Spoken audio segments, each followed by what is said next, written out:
Hi, it's Christina with the Sisyphean Journal, and I am here with some news. It's relating to that 10-year-old girl who was whisked off for an abortion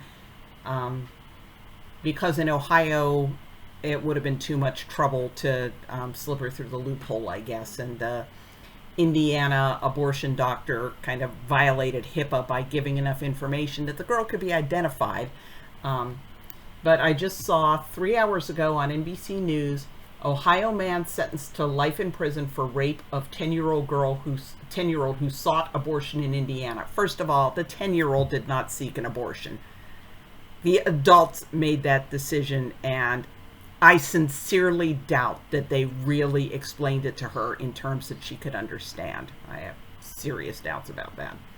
So let's listen to the story.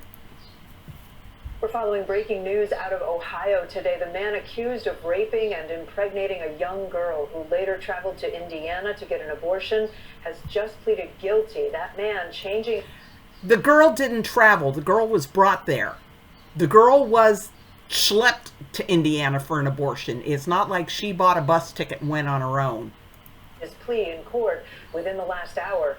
This case sparked a national firestorm just days after the Supreme Court decision that overturned Roe v. Wade. NBC News correspondent Stephen Romo joins us now. Stephen, what do we know about this plea deal and the sentence that was just announced in court? Yeah, Kate, a lot of eyes on this case. A 28-year-old Gerson Fuentes did change his plea from not guilty to guilty, and that kicked in this plea deal, which the judge has agreed to. That'll give him a life sentence, and he won't be eligible for parole until he serves 25 years in custody. Now, and I get the feeling none of this would have happened if the pro-lifers hadn't been raising hell about, excuse me, who the heck knocked up this girl? Who was her abuser?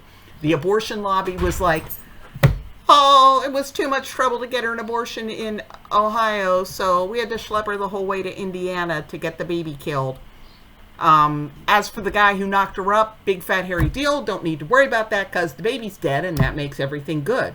It was the pro-lifers who raised hell about this and demanded to know who got that girl pregnant. And good, he's going to be locked up for at least 25 years. As I mentioned, the judge did have to sign off on this, and it will mean there is no trial in this case, of course. And the judge said it was actually a very hard decision for her and the court to make, and she wouldn't have done it without input from the family. Here's more of what Judge Lynch had to say. I had a thought and I lost it. I'm going to back up a little bit to see what I was thinking. Hold on.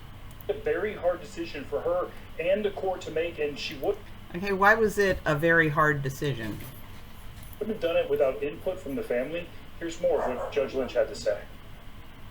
The family has agreed to this, and this is a hard pill for this court to swallow, to take this joint recommendation. If that family hadn't begged to take this joint recommendation, this would never be happening. Okay, so I don't understand. She said if the family hadn't begged her to take the recommendation, this wouldn't be happening. I'm assuming by this she means the plea bargain. So I get the feeling she wanted this to go to trial. I get the feeling that, well, there can be a number of reasons why the family didn't want this to go to trial, but I think one of the biggies is that this was mom's live-in boyfriend and some really ugly stuff about what was going on in that family. And the decision to whisk her away to Indiana for an abortion was made. I think some ugly stuff would have bubbled to the surface that the family did not want bubbling to the surface. The insight into the judge's thinking in going along with this decision. Now, this case, as you mentioned, got so much attention because the news of it broke just after the Supreme Court last year overturned Roe versus Wade. President Biden even mentioning this decision as a reason that abortion should have access in cases like this exact one. Okay, and cases like this exact one. The way the Ohio law is written, the doctor could have probably successfully argued that she was not physically mature enough to safely carry to term, especially if she was very small stature. Would that have been kind of pushing it a little? Possibly, but you have to remember, for the rest of her life, this girl's first pregnancy ended in a dead baby because of decisions other people made. And I just get the feeling that if she had understood what was going on, I doubt that she would have chosen a dead baby. Generally, the younger people are, the more they empathize with the baby and the less they want that baby to die. The girl, 10 years old at the time, had to cross state lines into Indiana to get abortion.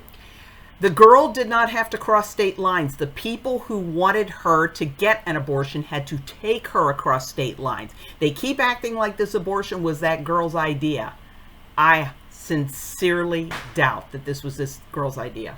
Care. Her family now hope. Oh, abortion care. You have to slap the word on after abortion. Abortion is not care. Abortion is when you don't care enough to walk her through her situation.